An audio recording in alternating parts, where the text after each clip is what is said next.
Selamat pagi, selamat siang, selamat sore, dimanapun dan kapanpun kalian berada. Kita, Teater Pandora Sastra Inggris Kelas B 2019, akan mengajak kalian untuk mendengarkan drama audio yang berjudul Othello, adaptasi karya asli oleh William Shakespeare, yang diterjemahkan oleh Vira Yunika, Bunga Maharani, dan Syaharani Hamidah.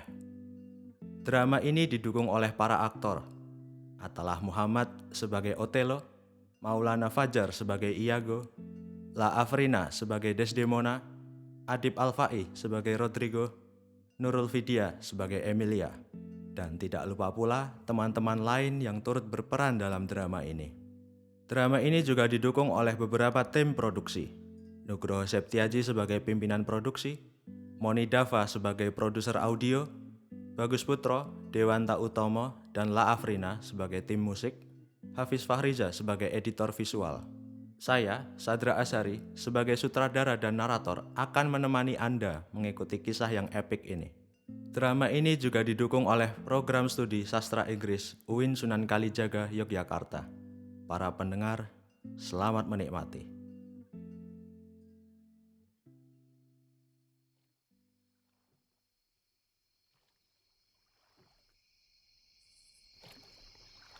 Malam hari yang tenang ini, tampak dua orang lelaki berpakaian rapi sedang mendayung kano. Mereka adalah Iago dan Rodrigo. Entah apa yang mereka berdua ributkan. Keduanya terlihat sangat serius. Mari, kita ikuti saja keduanya. Ayolah, jangan begitu. Aku benci mengatakan ini, Iago. Selama ini, aku pikir kau adalah teman yang baik. Sampai-sampai aku rela membiarkanmu menghabiskan uangku, seakan hartaku adalah milikmu juga. Sialan, kau tidak paham, Rodrigo. Aku tidak pernah berharap hal ini terjadi. Jika kau menemukan aku pernah memimpikan hal ini terjadi, kau bisa membenciku semaumu. Kau bilang kau membencinya. Aku bersumpah, memang benar aku membencinya. 3 bangsawan paling penting di Venice menghormati orang itu dan memintanya dengan rendah hati untuk mengangkatku sebagai letnan wakil komando. Dan aku tahu jelas bahwa aku pantas berada di posisi itu. Tapi dia ingin melakukan segalanya dengan caranya sendiri. Sehingga dia mengabaikan masalah ini dengan banyaknya pembicaraan yang tidak penting. Lalu menolak permintaan mereka dengan dalih, aku telah memilih letnanku, katanya.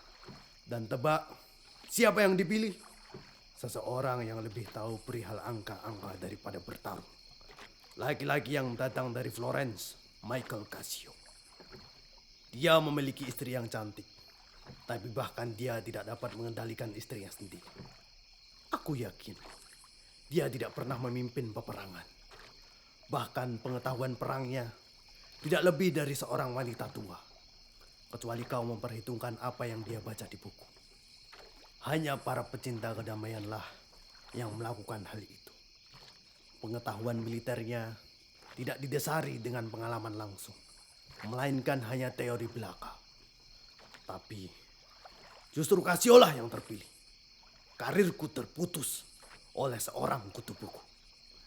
Meskipun sejak awal para jenderal telah mengakui kemampuan bertarungku di Rhodes dan Cyprus, si kutu buku ini sekarang telah menjadi letnan, sementara aku berakhir hanya menjadi penasehat orang asing.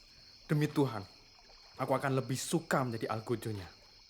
Tiada yang dapat aku lakukan dengan hal tersebut. Itu merupakan kutukan bagi para kaum prajurit. Kau dapat diakui karena seseorang menyukaimu, bukan karena kemampuan.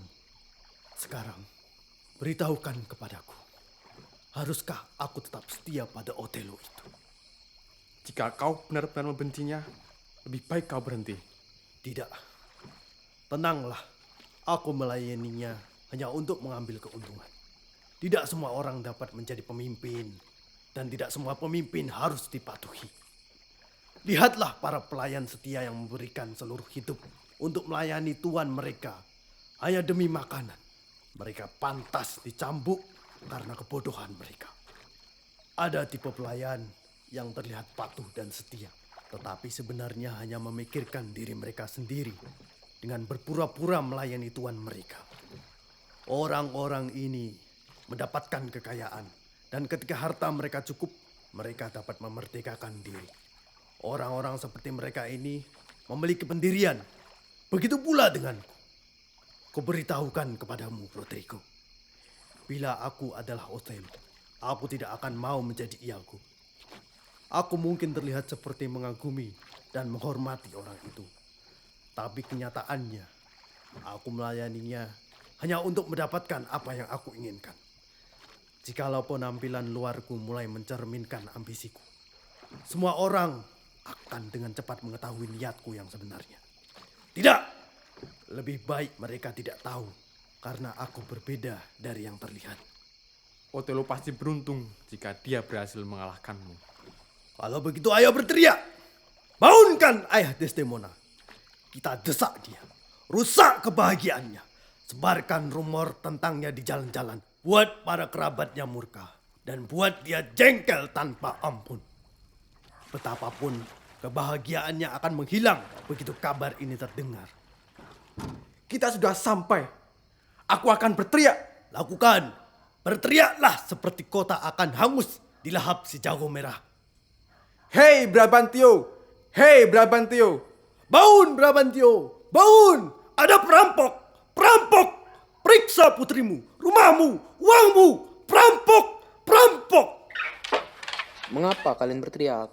Ada apa? Apakah pintu-pintu di rumah Anda terkunci, Tuan? Ada apa dengan pertanyaan-pertanyaan itu? Demi Tuhan, Tuan, kau telah dirampok. Bersiaplah, hatimu akan hancur. Ini seperti setengah dari jiwamu terkoyak-koyak. Saat ini, seekor kambing jantan hitam menggauli anak domba putihmu. Bangun, bangun, peringatkan seluruh penduduk yang tertidur.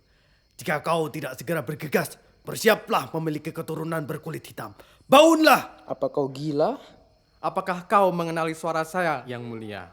Tidak. Siapa kau? Saya Rodrigo. Sudah aku bilang, berhentilah berkeliaran di sekitar rumahku. Jangan berharap putriku akan menikahimu. Sekarang, kau malah datang dengan keadaan mabuk, lalu membuat masalah, dan mengagetkanku dari tidur yang nyenyak. Tuan, Kau tahu kan, bahwa aku cukup berkuasa untuk membuatmu membayar kesalahanmu. Tuan, mohon tunggu sebentar. Apa maksudmu dengan perampokan? Rumahku ada di kota Venesia, bukan berada di daerah terpencil. Brabantio, saya datang kemari dengan segala hormat dan niat baik untuk memberitahumu. Astaga Tuan, Anda sungguh keras kepala dan penuh prasangka. Kami datang kemari untuk memberitahumu, tetapi Anda memperlakukan seolah kami adalah penjahat.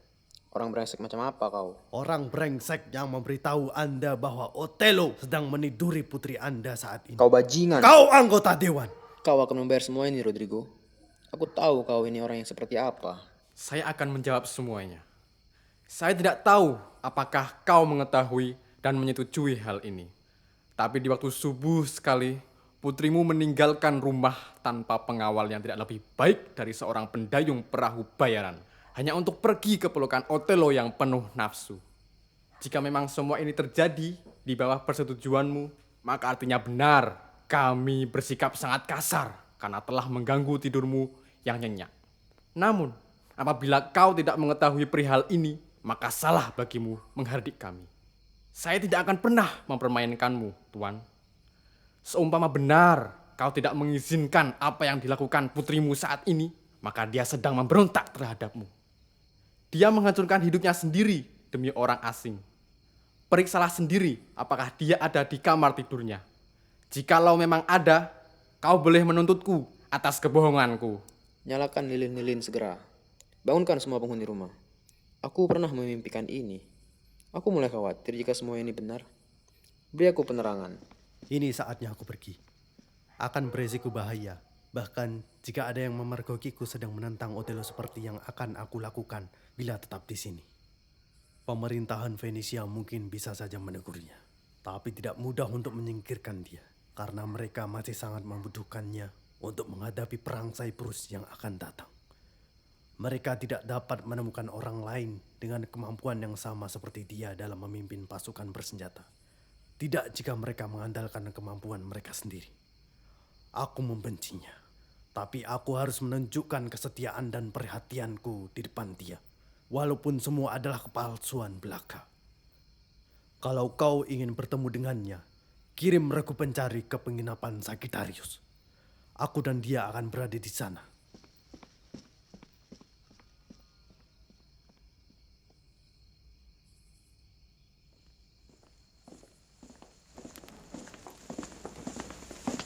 Benar, putriku tidak ada di kamarnya. Sisa-sisa hidupku akan hampa dan dipenuhi dengan kepahitan. Rodrigo, di mana terakhir kali kau melihat putriku? Ah, dasar sialan. Kau bilang kau melihatnya dengan Otelo. Oh, siapa yang sudi menjadi seorang ayah? Bagaimana kau tahu bahwa itu putriku? Udah sekali dia menipuku. Apa yang dia katakan? Berikan aku lebih banyak lilin dan bangunkan semua keluargaku. Apakah mereka berdua telah menikah? Ya, saya yakin benar begitu. Oh Tuhan, bagaimana dia bisa kabur? Darah dagingku sendiri menentangku. Para ayah, jangan pernah percaya pada anak perempuanmu hanya karena mereka terlihat patuh dan polos. Apakah di luar sana ada mantra sihir yang dapat membuat para perawan berkeliaran dan tersesat? Apakah kau pernah mendengar hal itu, Rodrigo? Ya Tuan, saya pernah. Panggil saudaraku. Sekarang, aku berharap kaulah yang menikahi putriku. Sebagian dari kalian pergi ke arah sana. Sebagian lagi ke arah yang lainnya. Apakah kau tahu di mana kita dapat menemukan dia dan Otelo? Sepertinya saya tahu di mana keberadaan mereka. Kumpulkan para pasukan dan ikuti saya. Tunjukkan jalannya. Aku akan mengecek ke setiap rumah. Aku cukup dihormati. Mereka akan melakukan apa yang aku perintahkan. Siapkan senjatamu dan panggil para penjaga yang mengawasi kota saat malam hari. Mari Rodrigo, aku akan memberimu hadiah atas semua kegaduhan ini.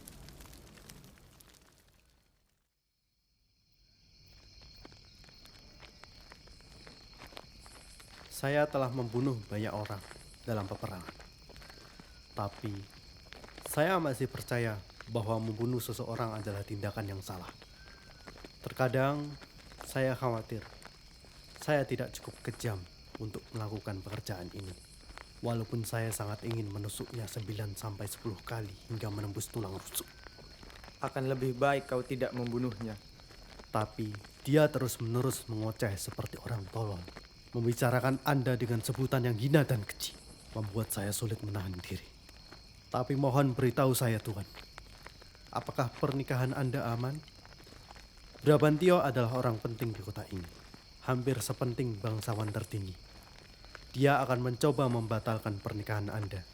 Atau kalau tidak, dia akan membebankan hukuman apapun yang dapat dia lakukan dengan kekuasaannya.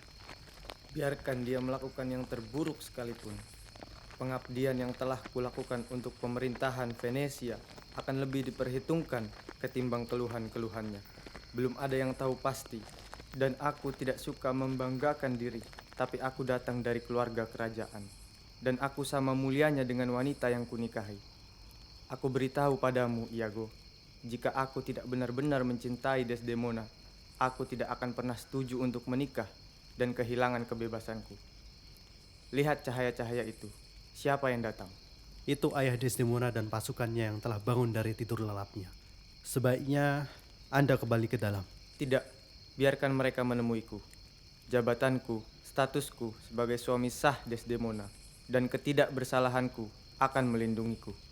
Apakah itu benar mereka? Oh, sepertinya bukan.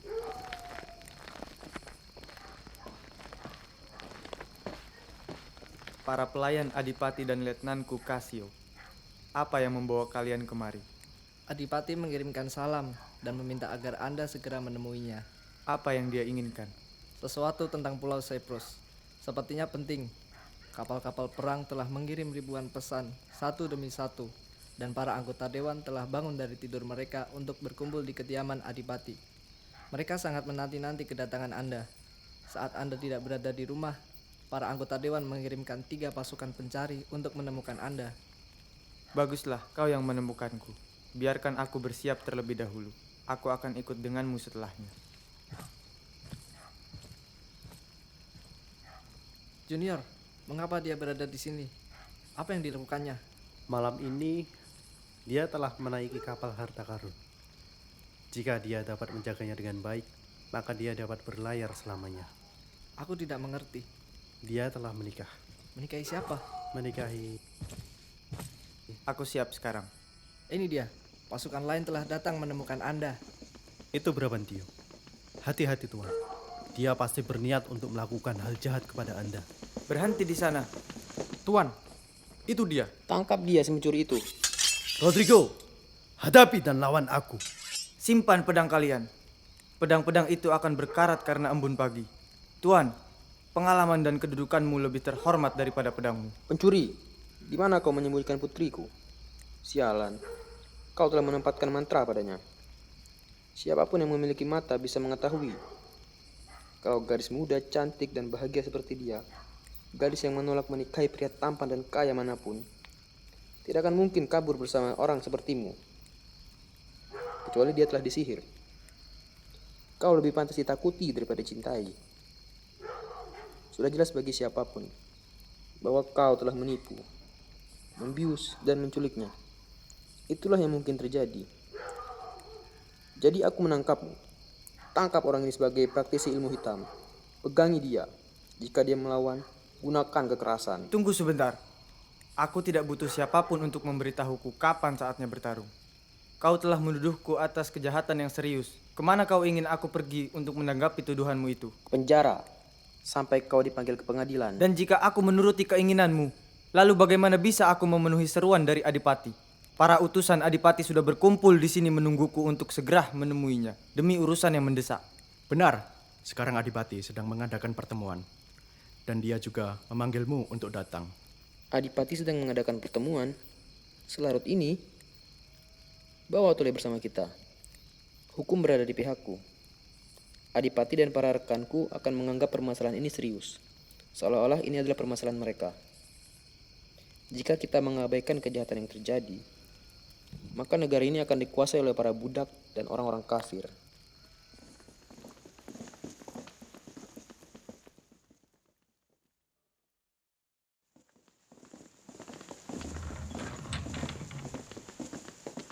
Laporan-laporan ini tidak konsisten.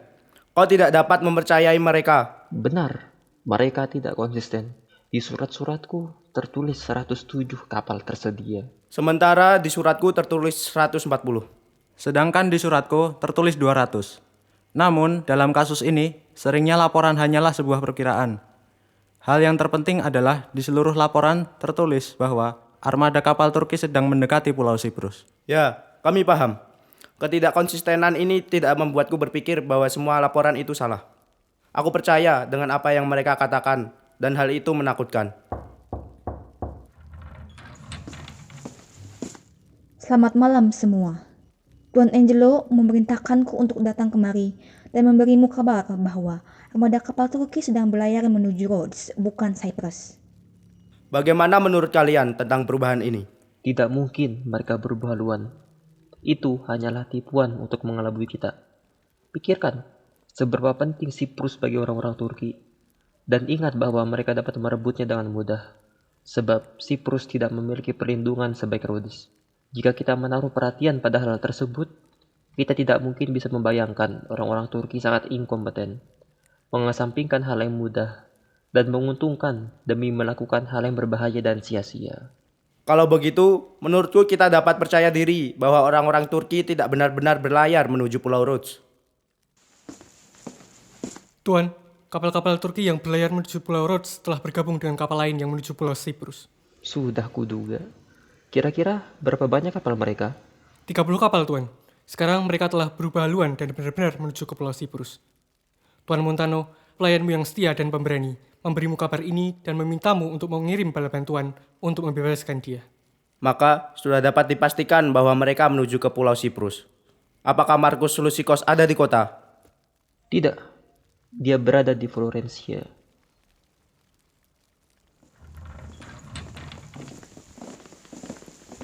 Telah datang Brabantio dan Otello yang pemberani, Tuan. Otello yang perkasa, Aku mengirimmu segera untuk menghadapi serangan dari musuh bebuyutan kita, yaitu orang-orang Turki. Oh, aku tidak menyadari kehadiranmu. Selamat datang, Tuan Brabantio. Malam ini kami membutuhkan kebijaksanaan dan pertolonganmu. Saya pun membutuhkan pertolongan kalian. Maafkan saya, Yang Mulia.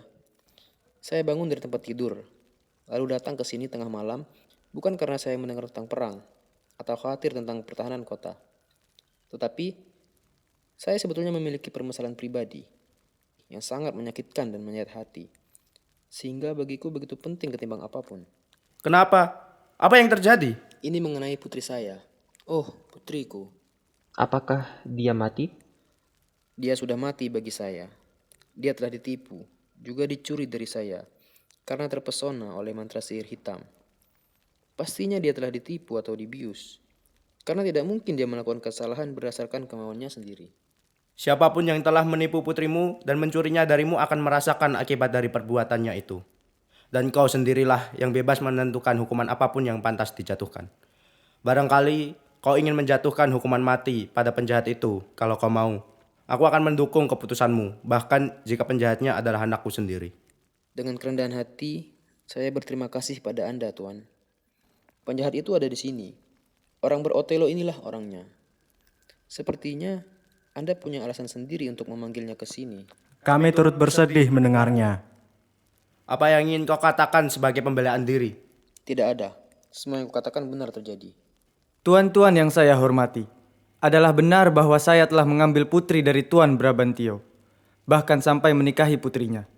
Tapi hanya itu pelanggaran yang telah saya lakukan. Tidak ada lagi lainnya. Saya canggung dalam berpidato, dan saya bukanlah pembicara yang handal. Sejak saya berusia 7-9 bulan yang lalu, saya sudah turun dalam berbagai medan perang, sehingga menjadikan saya tidak tahu banyak perihal dunia selain dunia peperangan. Jadi, saya tak akan bicara banyak hal hanya untuk membela diri saya sendiri dalam tuduhan ini. Tetapi, jika Anda memberikan izin kepada saya akan memberitahu Anda mulai dari bagian yang paling sederhana. Cerita bagaimana awalnya kami dapat saling jatuh cinta. Lalu semua tuduhan tentang obat-obatan, jimat, mantra, dan kekuatan sihir apa yang telah saya gunakan untuk memikat hati putri Anda. Putriku adalah gadis yang baik, pendiam dan penurut. Dia mudah tersipu malu pada hal-hal kecil sekalipun. Berdasarkan fakta ini, kau ingin aku percaya bahwa di samping usia belia dan didikan yang layak didapatkannya, putriku mencintai seorang pria yang bahkan tidak sudi baginya untuk dia lihat. Pemikiran itu sungguh menggelikan. Kau pasti bodoh sekali telah menggunakan akalmu untuk berpikir bahwasannya putriku yang begitu sempurna dapat melakukan kesalahan yang begitu fatal. Semua ini pasti akal-akalan iblis. Oleh karena itu, saya tekankan lagi. Dia pasti menggunakan obat yang kuat atau ramuan ajaib pada putriku. Tidak ada bukti dalam ucapanmu. Setidaknya harus ada bukti yang jelas bahwa Otelo melakukan semua yang kau sebutkan. Bukan hanya tuduhan semata. Katakan pada kami, Otelo, apakah kau memperdaya atau menipu Putri Brabantio dengan cara tertentu? Atau kau mengakui semua tuduhan ini sebagai kebenaran? Tolong utus Desdemona untuk datang ke sini. Dia berada di penginapan Sagittarius dan pinta dia untuk membahas tentangku di depan ayahnya. Jika dia berbicara buruk tentangku, maka kau dapat menjatuhiku hukuman mati. Bawa Desdemona kemari. Iya, Go. Bawalah Desdemona kemari. Kau tahu di mana dia berada.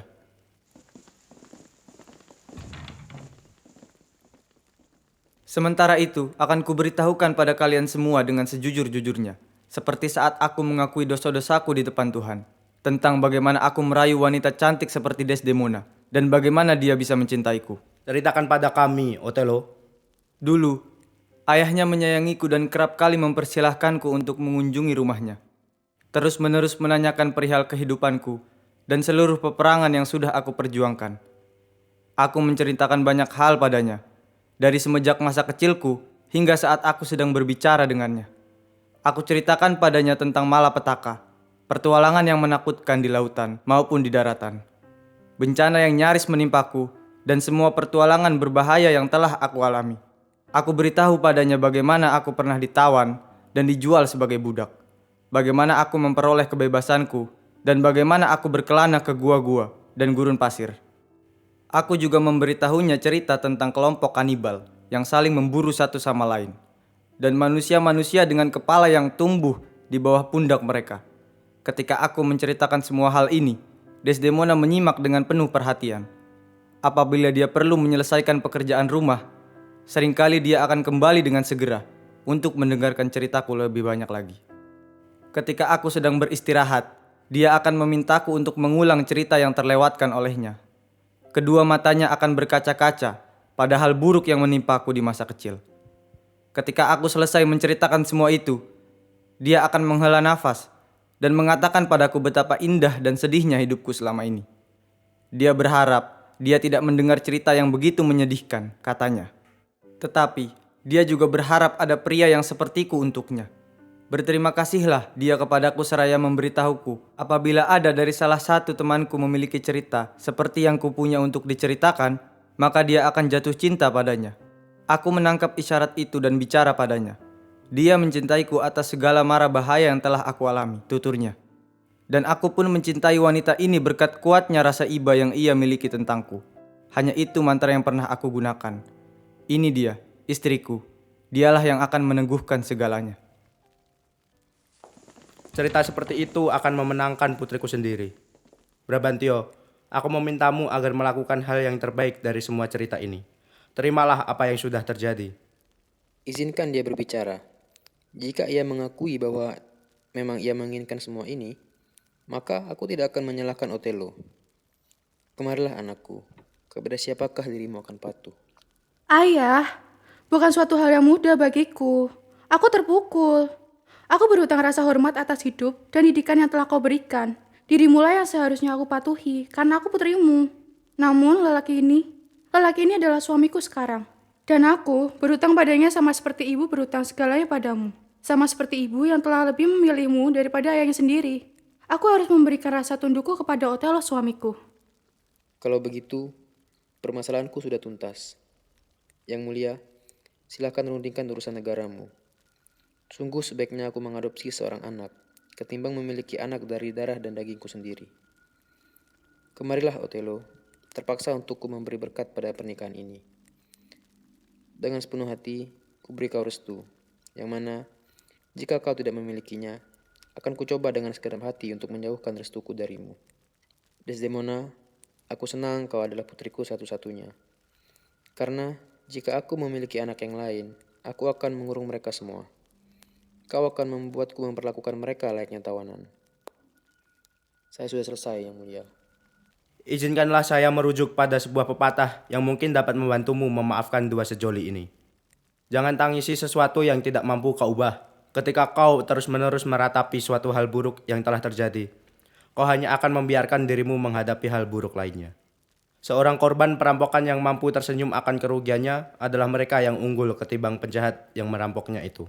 Namun apabila ia menangisinya, sungguh waktu yang dia miliki itu terbuang sia-sia. Jadi, jika orang-orang Turki merebut Pulau Cyprus dari kita, hal itu tidak begitu buruk selama kita mampu tersenyum. Mudah untuk menerima omong kosong seperti itu ketika kau belum pernah kehilangan apapun.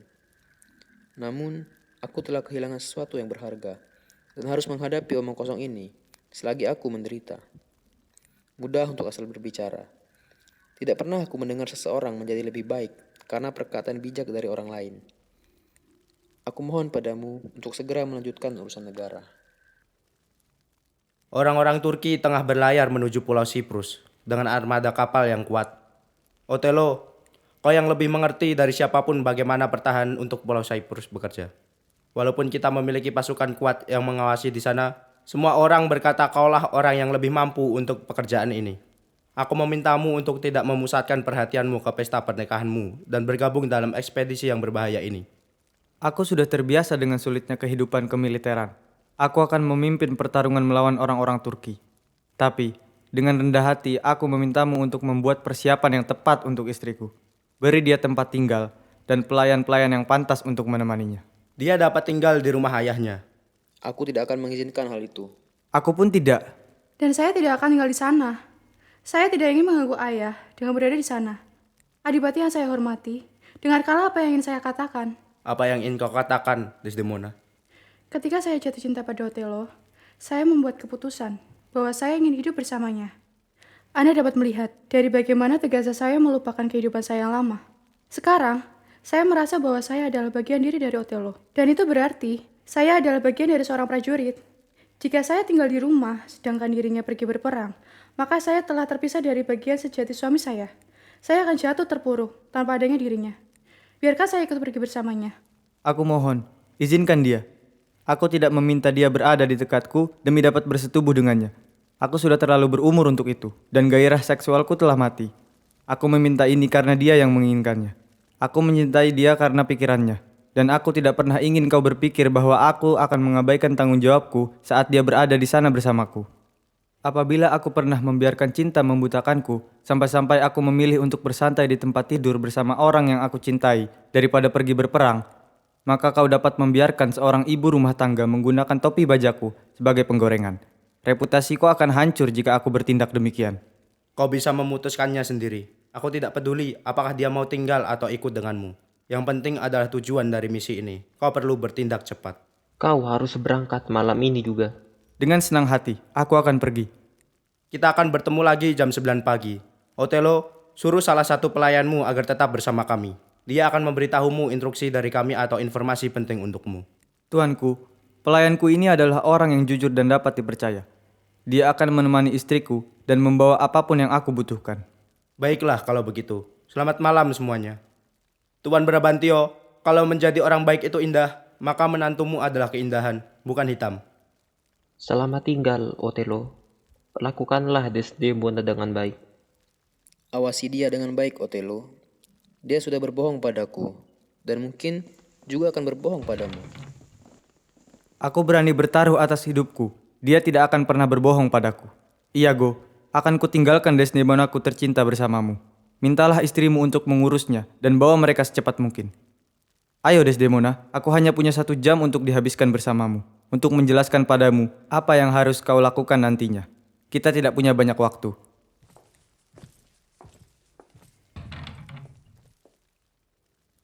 Iago, apa yang ingin kau katakan, temanku yang baik hati? Menurutmu, apa yang harus aku lakukan? Pergi ke ranjangmu dan tidurlah.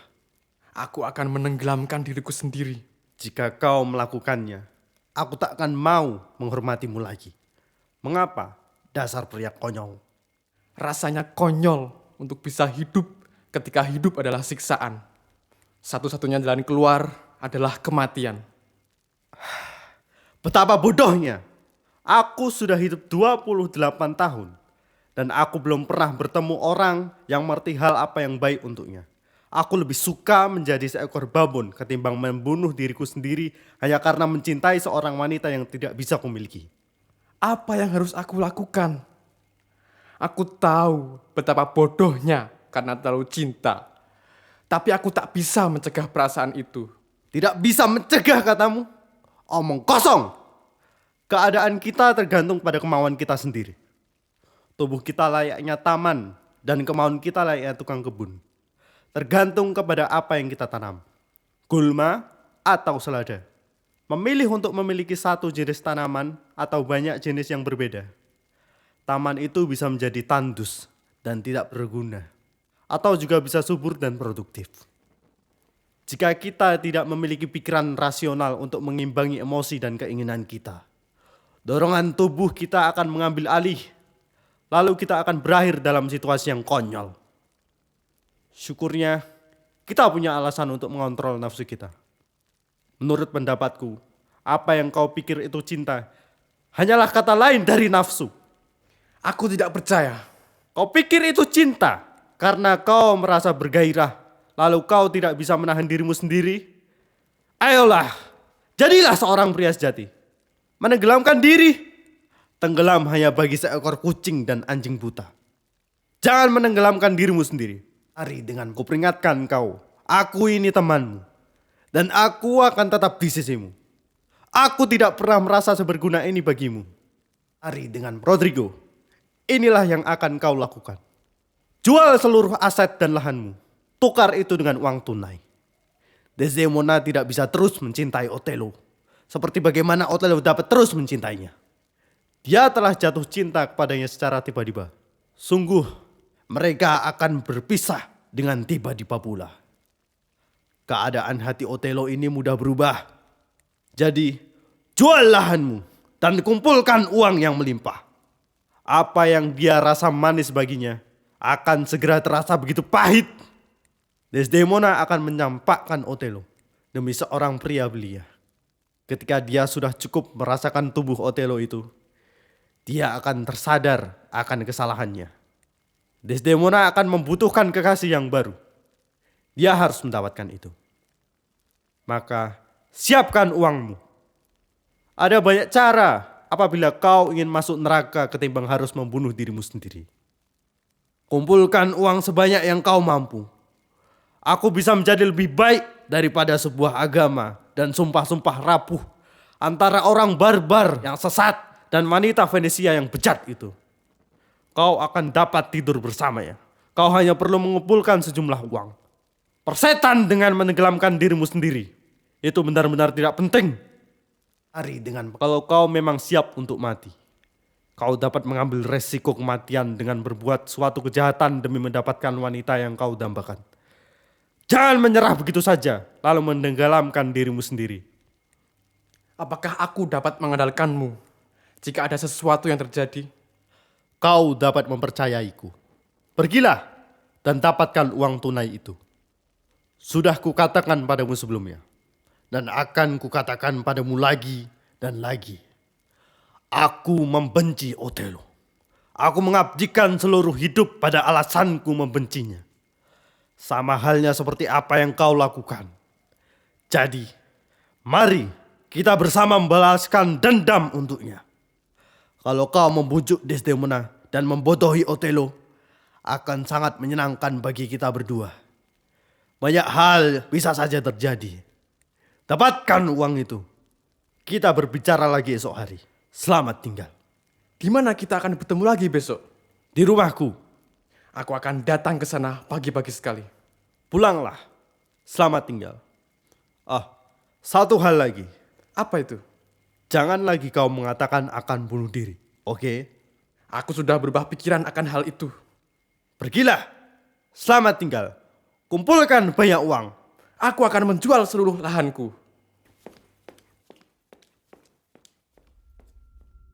Itulah yang selalu kulakukan. Menerima uang dari orang-orang yang bodoh. Kepiawaianku akan sia-sia saat berurusan dengan idiot itu. Apabila aku tidak mendapatkan sesuatu yang berguna darinya. Aku benci Otelo. Karena ada banyak rumor yang beredar bahwa dia telah tidur dengan istriku.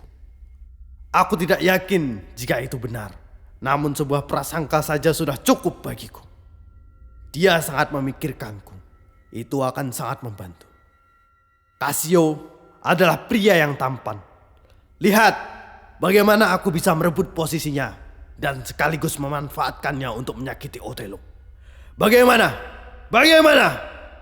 Kita lihat saja nanti.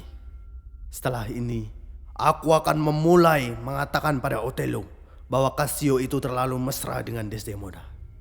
Cassio itu pembual yang halus dan seorang pria yang tampan. Jenis pria yang dianggap sebagai perayu.